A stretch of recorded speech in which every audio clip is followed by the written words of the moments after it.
స్వామి బ్రహ్మ ఉత్సవాల్లో భాగంగా పారువేట ఉత్సవానికి బయలుదేరి వెళుతున్న సందర్భంలో అన్య మతస్థులు దాడి చేయడం చాలా హేమైనదిగా మనం గుర్తించాలి.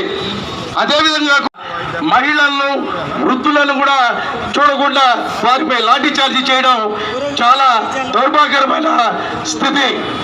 ఇందుకోసంగా ఈరోజు ఆంధ్రప్రదేశ్ రాష్ట్రం మొత్తం కూడా విశ్వ హిందూ పరిషత్ ఆధ్వర్యంలో నిరసన ర్యాలీలు చేపట్టుతూ కలెక్టర్ గారి ద్వారా ముఖ్యమంత్రికి ఉప ముఖ్యమంత్రికి మెమరాండం ఇవ్వడం జరుగుతుంది.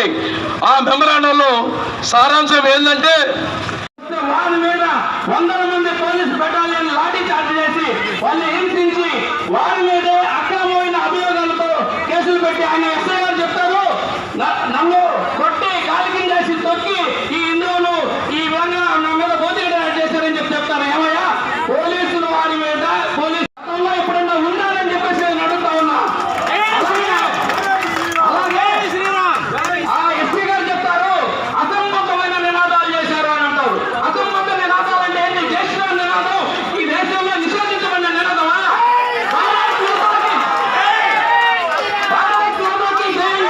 ఈ దేశంలో ఏమైనా నిషేధించబడిన నినాదమా? రాజ్యాంగంలో నిషేధించిందా? నా దేశంలో ఉంటూ ఈ దేశంలో భారత్ మాతాకి చేయాలిగా పాకిస్తాన్కి చేయాలంటారా అని చెప్పేసి ఎందుకు దాడి జరుగుతుంది?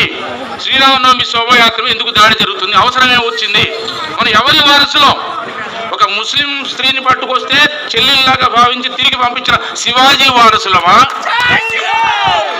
లక్షల మంది ఆడవాళ్ళని బానిసలుగా మార్కెట్లో పెట్టి కూరగాయలు అమ్మినట్టు ఔరంగజేబు వారసులుగా తేల్చుకోవాలా? మీకు ఎవరు ఆదర్శం? ఆడవాళ్ళని అమ్మేవాళ్ళ, ఆడవాళ్ళని కాపాడేవాళ్ళ? ఇప్పుడు ఎవరికి రక్షణ కల్పిస్తారు? మీరు శివాజీ వారసులకి రక్షణ కల్పిస్తారా, ఔరంగజేబు వారసులకి రక్షణ కల్పిస్తారా? తేల్చుకోవాలా. ప్రభుత్వమైనా, రాజకీయ పక్షాలైనా, మరొక అధికారులైనా సరే, లేకపోతే చాలా ఇబ్బందులు వస్తాయి. ఈ మధ్యన హైందవ శంకరం జరిగిందని చెప్పారు. మనం కూడా శివాజీ ఊరకే రాలా. ఇప్పుడు చావా సినిమా నడుస్తుంది, చూడకపోతే చూడండి మళ్ళా ఒకసారి. 9 ఏళ్ల పాటు సంభాజీ మహారాజు శివాజీ కొడుకు ఎన్ని కష్టాలు పడ్డాడు. సర్వ సైన్యంతో కూడా ఔరంగజేబు వచ్చినప్పటికి కూడా వాడికి నిరాశ కలిగిస్తూ 27 సంవత్సరాలు పోరాటం చేసినా ఎదిరించి నిలబడింది హిందూ దేశం. చివరికి తిరిగి మళ్ళీ రాజధానికి వెళ్ళకుండా దారిలో చచ్చాడు ఔరంగజేబు. అంతే. ఎన్ని చేశాడు? ఆయన పేరేంది? ఆయనకి బిరుదు విగ్రహాలు పగలగొట్టేవాడని బిరుదు ఆయనకి. మీకు విగ్రహాలు పగలగొట్టేవాడు కావాలా, విగ్రహాలు కాపాడేవాడు కావాలా? తెలుసుకోండి. శివాజీ జీవితంలో ఏదైనా మసీదుని ధ్వంసం చేశాడా? ఎవరైనా ముస్లిం కన్యని అవమానపరిచాడా? ఖురాన్ అవమానపరిచాడా? ఆ రాజు వారసులం మేము ఇక్కడ. ఔరంగజేబు చేసింది ఏంటి? కాశీ, మధుర అన్ని దేవాలయాలు పగలగొట్టించాడు. 40,000 దేవాలయాలు పగలగొట్టించాడు. వాడి వెనకాల నిలబడతారా? దొంగ వెనకాల నిలబడతారా? ఇది న్యాయమేనా? ప్రభుత్వానికైనా ప్రజలకైనా? కొద్దిమందికి నాయకత్వం కావాలి ముస్లింలలో. వాళ్ళు ఉద్రేకాలు రెచ్చగొడుతున్నారు, కావాలని చుచ్చు పెడతారు, టిప్పు సుల్తాన్ విగ్రహం పెడతారంటారు. టిప్పు సుల్తాన్ ఎక్కడ, శివాజీ ఎక్కడ? నక్కకి నాగలోగానికి ఉన్నంత దూరం ఉంది, అది గుర్తించుకోవాలా. టిప్పు సుల్తాన్ లక్షల మందిని బలవంతాన్ని మతం మార్చినోడు. అట్లా పోతారా? వాడు వెనకాల వాళ్ళు ఆలోచించాలా. ఫరూక్ అబ్దుల్లా గుర్తొచ్చింది. మా తాత కూడా బ్రాహ్మణుడు అంటాడు ఫరూక్ అబ్దుల్లా. అది ఇక్కడ హిందూ సోదరులే, వాళ్ళందరూ కూడా ముస్లింలందరూ కూడా ఒకప్పుడు మతం మార్చబడిన వాళ్ళే. వాళ్ళ మాయాజాలను పడి పదవీకాంక్షతో ఉద్రేకాలు రెచ్చగొట్టి ఊరేగులను రాళ్ళేయించి నాయకులుగా ఎదగాలంటే ముస్లిం యొక్క ఉగ్రవాద నాయకత్వాన్ని తిరస్కరించాలా ముస్లిం సోదరులు, లేకపోతే నష్టపోతారు రాబోయే రోజుల్లో. అది గుర్తించాలా. ప్రభుత్వం కూడా గుర్తించి ఇటువంటి న్యాయపరమైన హక్కులు ఎక్కడుంది? రోడ్డు మీద పోకూడదు. పోయినసారి చూసాం, హనుమంత్ జయంతి యాత్ర జరుగుతుంటే ఆర్టీసీ బస్ స్టాండ్ దగ్గర పోలీసులు బ్యారికేడ్స్ పెట్టి మీ దాన్ని పోవద్దు, ఆ పక్కన పోండి అన్నారు. సిగ్గుచేటు కదా? మీరెందుకు ఉంది? తుపాకీ దానికి లాఠీ ఎందుకు ఉండేది? రోడ్డు మీద, పబ్లిక్ రోడ్డు మీద పోరా అంటే ఎవడైనా రౌడీ చేసి వాడి పక్కన నిలబడి వాడి దూరంగా ఉండే, నువ్వు ఇంట్లో కూర్చోమ్మని మాకు చెప్తారా? అందుక మీరు ఉండేదే. రౌడీ ఏం చేస్తాడు? చేసి బొక్కలు వేస్తారా? తెలుసుకోవాలా. ఏది లాండ్ అంటే ఏంటి? అసలు ధర్మం ప్రకారం అనుమతి తీసుకుని పోయేవాడికి రక్షణ కల్పిస్తారా? అధర్మంగా శాంతియుతంగా పోయే రాళ్ళేసేవాడికి రక్షణ కల్పిస్తారా? తెలుసుకోవాలి యంత్రాంగం. సాక్షాత్ మనం గౌరవమైనటువంటి జిల్లా మేజిస్ట్రేట్ వారి కార్యాలయం దగ్గర నిలబడి ఉన్నాం. మనం న్యాయ వాళ్ళకి తెలుసు ఏది మంచి ఏది చెడ్డో. ప్రభుత్వానికి, మంత్రి గారికి, ముఖ్యమంత్రి గారికి, ఉప ముఖ్యమంత్రి గారికి కూడా ఈ విషయాన్ని తీసుకెళ్లి ఈ రాష్ట్రంలో హిందువులు రెండవ శ్రేణి పౌరులు కాదు, వాళ్ళకి సమాన హక్కులు ఉన్నాయి. ఏ దేశంలో అయితే ఆ దేశ వాసులకి హక్కులు ఉంటాయి. అందరూ సుఖజీవనం గడపాలి. ఎక్కడ కూడా ముస్లింలకి, క్రైస్తవులకు వ్యతిరేకంగా మాట్లాడేది అలవాటు మనకు లేదు. ముస్లింలకు వ్యతిరేకంగా తీరాలి. ముస్లిం ఉగ్రవాద నాయకత్వానికి వ్యతిరేకం, క్రైస్తవులకు వ్యతిరేకం కాదు. మేము వ్యతిరేకిస్తాం. ఏముండే భారత మాతకు చేయకపోతే వ్యతిరేకిస్తాం ఖచ్చితంగా. వాడు ఎవడైనా సరే, రావణాసుడు ఎందుకు చంపాడు? ముస్లిం వాడు చంపాడు. రాముడా? కంసుడు ఎందుకు చంపాడు? కృష్ణుడు మేనమామేనే. తప్పుదారులు వెళ్తే వేసేస్తారు అంతే. ఇక్కడ కూడా అంతే. కాబట్టి దేశాన్ని ప్రేమిస్తే ఇక్కడ ఉండండి. యూరోప్ లో నడుస్తుంది ఏంటో తెలుసా?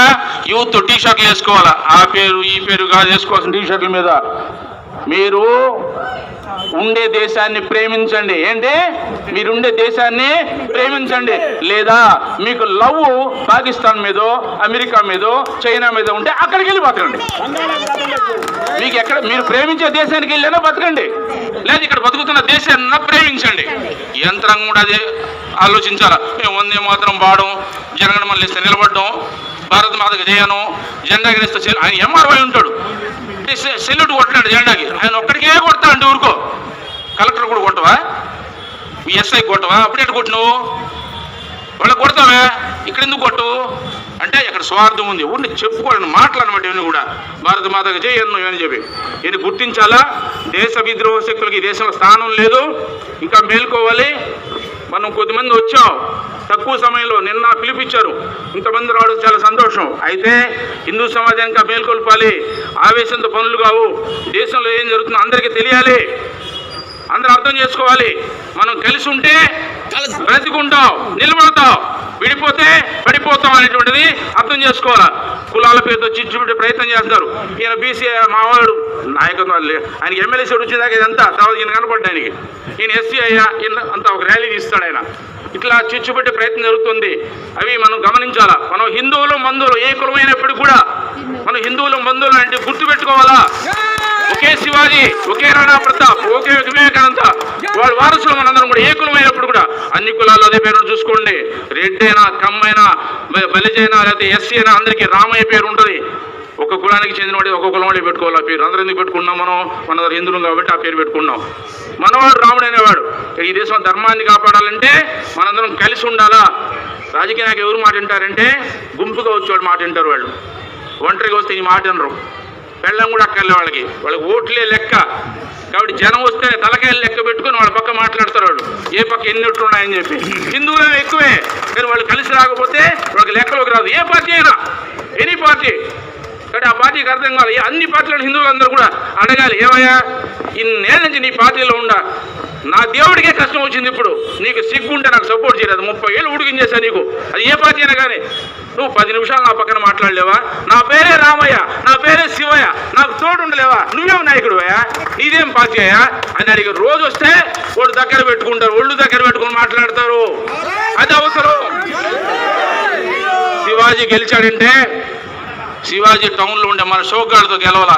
అడవుల్లోకి పోయి అక్కడ కాయ కష్టం చేసినటువంటి గొడ్లు కాసిన వాళ్ళు తీసుకొచ్చి అంటరాని వాళ్ళుగా భావించబడే వాళ్ళని, చేపలు పట్టే వాళ్ళని, తీర్పనందరం పడే కోళ్ళు ఉంటే వాళ్ళతో నావిక సైన్యం తయారు చేసి దేశం మీద ప్రేమ రగిలించాడైనా. ఇప్పుడు మనం కూడా హిందువులము, మనమే చాలము. గ్రామ గ్రామాల నుంచి రావాలి. హైందవ శంకరం ఊరికి చేపెట్టలే. అక్కడ కొన్ని విజయవాడలో ప్రతి ఊరూరా హిందువులు మెలుగు శంఖమూర్తి లేస్తారా, నిద్రపోతారా? లేయాలా, లేచి ఉంటే రావాలి కదా. ఏదో ఒకసారి వచ్చి అట్టగా వెళ్ళిపోయేదే. ఎప్పుడు ఇబ్బంది వస్తే హిందువులు కదిలి రావాలా. అది అలవాటుగా మార్చాలా. మనతో పాటు మరో 10 మంది తీసుకొచ్చి అలవాటుగా మనకి మారాలా. మనం ఎవరిని తిట్టేది లేదు, ఎవరి మీద దౌర్జన్యం చేసేది లేదు. వ్యవస్థలను గౌరవిస్తాం, పోలీసులైనా మరొకరైనా అందరినీ గౌరవిస్తాం. మన పద్ధతి అది. విధ్వంసం మన పద్ధతి కాదు.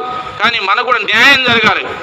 పై వాళ్ళు కూడా అది ఏ విభాగమైనా సరే న్యాయాన్ని అర్థం చేసుకుని దానికి అండగా నిలబడాల్సిన అవసరం ఉంది. పోలీసు వాళ్ళు మన కోపమే లేదు. సాక్షాత్ ఎస్పీ గారు ఉన్నారు అక్కడ, సాక్షిగా కల్పించారు. ఆయన మీద కూడా చెప్పులు పడ్డాయని చెప్తున్నారు. ఎవరు వేసారో వాళ్ళకి తెలుసు ఆ విషయం. ఆయన మీద చెప్పులు ఎవరు వేసారో వాళ్ళకి తెలుసు. వాళ్ళ మీద యాక్షన్ తీసుకోండి. ఇట్లా ఈయన మీద కేసు, వాళ్ళ మీద ఒక ఎస్సీ, వాళ్ళ మీద పెడితే ఇంకొక ఎస్సీ వీళ్ళ మీద గొంతు మీద కాలేసి తొక్కారని ఏమి అబద్ధాలు చెప్తారా? నిజంగా తొక్కితే ఇట్లుంటుంది పరిస్థితి. ఇట్లాంటి అబద్ధాలు చెప్పేది మానేసుకోండి దయచేసి. ఎవడు దొంగ వాడి దొంగనండి, మంచోడిని మంచానండి. మీరు చేయగలిగిన న్యాయం చేయండి, ఇది అవసరం. పైగా ఆర్ఎస్ఎస్ పేరు పెడతారు, దాని మీద విశ్వ హిందూ పరిషత్ పేరు పెడతారు. విశ్వ హిందూ పరిషత్ లక్షల కొద్ది సేవా కార్యక్రమాలు చేస్తుంది, దేశంలో అడవుల్లో పనిచేస్తుంది, ఉపాధి కల్పిస్తుంది, పాఠశాలలు నడుపుతుంది. దౌత్యం చేయడానికి విశ్వ హిందూ పరిషత్ లేదు. దేశం మొత్తం మీద రాష్ట్రీయ స్వయం స్ఫూర్తితోటి 150,000 చోట్ల అనేక సేవా కార్యక్రమాలు జరుగుతుంది. నెల్లూరులో జయభారత్ హాస్పిటల్ ఉంది, అక్కడ ముస్లిం సోదరులు వచ్చి ట్రీట్మెంట్ తీసుకుంటారు. అక్కడ ఎప్పుడైనా ముస్లింలు రావద్దని చెప్పారు, అక్కడ ట్రీట్మెంట్ ఇవ్వనన్నారా? వైద్యం చేయలేదా? ఆపరేషన్ చేయలేదా? దేశమంతా ఇల్లు ఇచ్చారు, అందరికి ఇవ్వలేదా? యూపీలో ఇవ్వలేదా? ముస్లింలు పక్కన పెట్టారా? ఇల్లు ఇవ్వనన్నారా? గ్యాస్ ఇవ్వనన్నారా? ఏం ఇవ్వలేదు చెప్పండి. ఎవరిని పక్కన, ఈ దేశంలో బ్రతికే వాళ్ళందరూ కూడా దేశాన్ని ప్రేమించే వాళ్ళందరూ ఏ మతమైనా సరే వాళ్ళందరినీ ఆదరించి తీరుతాం, వాళ్ళ హక్కులు చేర్చుకుంటాం, కౌగులించుకుంటాం. కానీ మీరు గమనించండి, ఔరంగజేబు మీ వారసుడు కాదు, మీ పూర్వీకుడు కాదు, ఈ దేశం వాడు కాదు. శివాజీ ఈ దేశం, వివేకానంద ఈ దేశం, సుభాష్ చంద్ర ఈ దేశం. ఇది అర్థం చేయాలా? ఆ ప్రయత్నం మనం చేస్తున్నాం. ఆ ఉగ్రవాద నాయకత్వాన్ని పక్కన పెట్టండి, సంస్థల పేరు పెట్టడం అధికారులు మానుకోవాలా. నేను కూడా ఆర్ఎస్ఎస్ఏ, స్వర్గీయ ఎన్టీ రామారావు గారు ఆర్ఎస్ఎస్ఏ, మీకు తెలుసో తెలీదో, తెలుగుదేశం సంఘాలు గుర్తుకుంటా ఉంది. ఆయన 7 రోజులు క్యాంపుకి వచ్చి ఆ ఒత్తిడి తడుకలు గోడ దిగు పారిపోయినాడు. నేను చేయలేను బాబు, ఈ కరసాము ఈ కత్తిసాము అని చెప్పి. ఆయన కూడా ఆర్ఎస్ఎస్ఏ. కాంగ్రెస్ లో ఉన్నాడు జాఫర్ షరీఫ్ అని, కర్ణాటక రైల్వే మినిస్టర్గా పనిచేశారు. ఆయన 7 రోజులు శిక్షణ తీసుకున్నాడు ఆర్ఎస్ఎస్ లో. ఇప్పుడు ఆర్ఎస్ఎస్ అంటే ఎవరితో అంటారు? రామారావుని అరెస్ట్ చేస్తారా? జాఫర్ షరీఫ్ కూడా చంద్రబాబు నాయుడు కూడా వేసాడు లోపలైతే. మేము ఆర్ఎస్ఎస్ నువ్వు కాకుండా ఎట్లుంటావు అని చెప్పి. అది కుదరదు కదా, ఆర్ఎస్ఎస్ లో సభ్యత్వం లేదు. ఎవరైనా రావచ్చు, ఒకరోజు వస్తారు, ఒకరోజు అతిథిగా ఎస్ఐ గారు వస్తారు. మొన్న వేరే చోటుకి వెళ్ళాను, సిఐ గారు వచ్చారు కార్యక్రమానికి అతిథిగా, నేను ఉన్నాను అక్కడ. ఇప్పుడు ఆయన కూడా ఆర్ఎస్ఎస్, ఆయన కూడా చూపెట్టి ప్రార్థన చేసి ఆర్ఎస్ఎస్ అయిపోయాడా? ఆయన వేస్తారు. ఒకలా పేర్లు పెట్టండి. ఎవరైనా దౌర్జన్యం చేసి ఉంటే ఆ వ్యక్తుల పేర్లు రాయండి. రాయచోట్ల అరెస్ట్ చేసిన వాళ్ళు ఎవరు కూడా ఆర్ఎస్ఎస్ లో బాధ్యత లేదు, విశ్వ హిందూ పరిషత్లో బాధ్యత లేదు. రెచ్చిపోయి నువ్వు ఏదైనా చేస్తుంటారు, అది కూడా అతిగా చేయలేదు. ఎస్ఐ గారు తిట్టారంట, ఆయనకి అమ్మ ఉందో ఆలుందో లేదో ఆయనకి తెలియాలా, వాళ్ళ ఇంట్లో వాళ్ళు తెలియాలా. ఆడవాళ్ళు గుడికి వస్తే మీరు పూజ కోసం రావట్లేదు, మరొక శరీరాన్ని చూపించడానికి వచ్చారని అంటాడా? కొవ్వు బట్టి కదా మాట అండి. ఏం చేయాలి అతన్ని? ఆడవాళ్ళని అవమానిస్తాడా? సిగ్గుందా నీకు? ఆడబిడ్డలు లేదా? భార్య లేదా? తల్లి లేదా? ఎందుకు మాట్లాడతారు ఇట్లా? ఉడికేది నీకు తెలుసా ఎందుకు వస్తుంది? వేరే మొత్తం వాళ్ళు ఈ మాదిరిగా మాట్లాడే దమ్ము మీ దగ్గర ఉందా? మాట్లాడతారు, ఒక మాట అంటారా? ఎందుకంటారు? ఇది సమాజం ప్రశ్నించాల్సిన అవసరం ఉంది. అధికారులు కూడా ఆలోచించి అటువంటి వాళ్ళని దృష్టిలో పెట్టుకొని అట్లాంటి వాళ్ళకి తగిన శిక్ష వేయాలి. డిస్మిస్ చేస్తారా, మరొకటి చేస్తారా, సస్పెండ్ చేస్తారా? ఆడవాళ్ళని అవమానించినందుకు. మహిళా కమిషన్ హౌస్ రేపు ఎల్లుండో వస్తారు, మిమ్మల్ని కూడా అడుగుతారు. అడిగినప్పుడు సమాధానం చెప్పండి. ఆడవాళ్ళు ఎవరు అవమానించండి, నీకేమో అవకాశం ఉంది. హారతి పట్టుకుని కొబ్బరికాయ పట్టుకుని దేవుడికి కొబ్బరికాయ కొడదామని వస్తే వాళ్ళని అవమానిస్తావా? నీకు దమ్ముంటే రాళ్ళు పట్టుకుని వాళ్ళని కర్రలు పట్టుకోండి, కొట్టు, టైం కొట్టు, దమ్ముంటే. అది చేయలేక వేలి మీద ప్రతాపం చూపిస్తావా? ఇది మంచిదేనా? ఆలోచించాలి. ఇవన్నీ ఆగాలంటే మరలా మనం చేస్తున్న హిందూ బంధువులారా, మనం వెనకాల కొన్ని వేల మందిని నడిపించాల్సిన అవసరం ఉంది. అన్యాయం కోసం కాదు, న్యాయం నిలబడటానికి. కాబట్టి ఇంతటితో అయిపోలేదు, ఇది ఆరంభం మాత్రమే. నెల్లూరులో ఒక ఆయన అర్జీ ఇచ్చాడు వచ్చి కలెక్టర్ గారికి, ఇక్కడే చేవా సినిమాని రిలీజ్ చేయబాకండి అని చెప్పి. సిగ్గు ఉండాలి. ఏమి ఔరంగజేబు పుట్టాడు ఆయన, అర్జీ ఇచ్చిన ఆయన పూర్వీకులా? బాబుని ఎక్కడ వాడు? ఎందుకు ఇచ్చారు? ఎట్లా ఇస్తారు? అసలు ఎంత దమ్ము ఉండాలి, సిగ్గు ఉండాలి. ఈ దేశంలో ఇది ఆలోచించాలా. అట్లాంటి వాళ్ళని ముస్లిం సమాజంలో గుర్తించాలా, వాళ్ళని దూరం పెట్టాలా.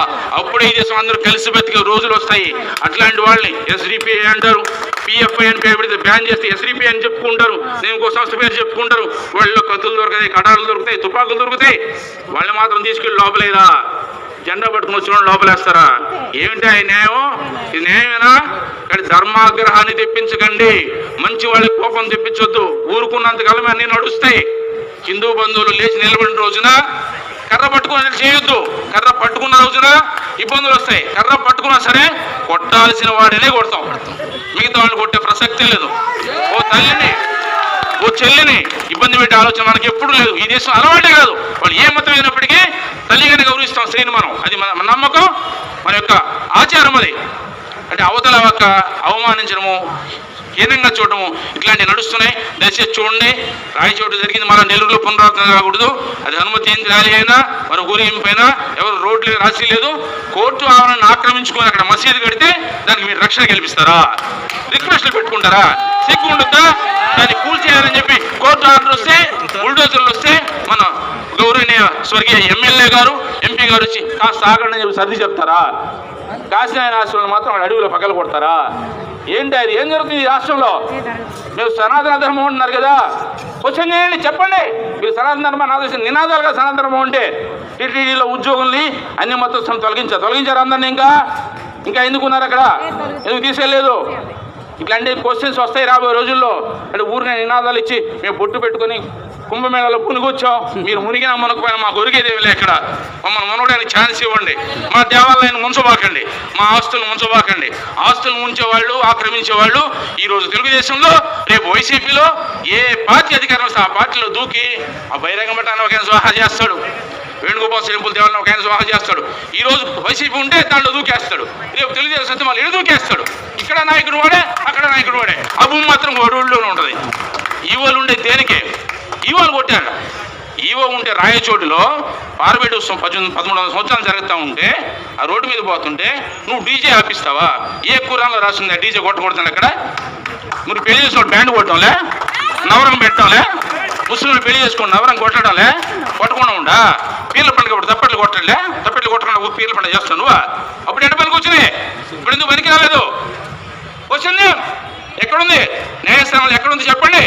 కొట్టకూడదు ఎక్కడుంది చెప్పండి. ఇట్లాంటి యూట్యూబ్ ఛానల్ నడిపాను. ఒక ఆయన హైదరాబాద్ ఆయన ఫోన్ చేసి మాట్లాడు, వినండి, మీకు కూడా సర్క్యులేట్ అయి ఉంటుంది. ఎక్కడన్నా ఉందంటే మీ మతంలో వాయించకూడదని ఎక్కడన్నా అని చెప్పి అన్నారు. కాబట్టి ఇవన్నీ క్వశ్చన్స్ అధికారులు గుర్తుపెట్టుకోవాలి. దానికి తగినట్టుగా తగిన చర్యలు తీసుకొని ధర్మబద్ధంగా నడిచే వాళ్ళకి రక్షణ కల్పించేది. దయచేసి ఆగ్రహానికి గురి కాకుండా, ఆవేశాలకు లోను కాకుండా మనం కూడా పనిచేద్దాం. అందరినీ కలుపుకొని ముందుకు వెళ్ళి ప్రతి చేద్దాం. జై శ్రీరామ్, జై శ్రీరామ్, జై శ్రీరామ్. బలో భారత్ మాతా కీ, బలో భారత్ మాతా కీ, బలో భారత్ మాతా కీ. జై హింద్.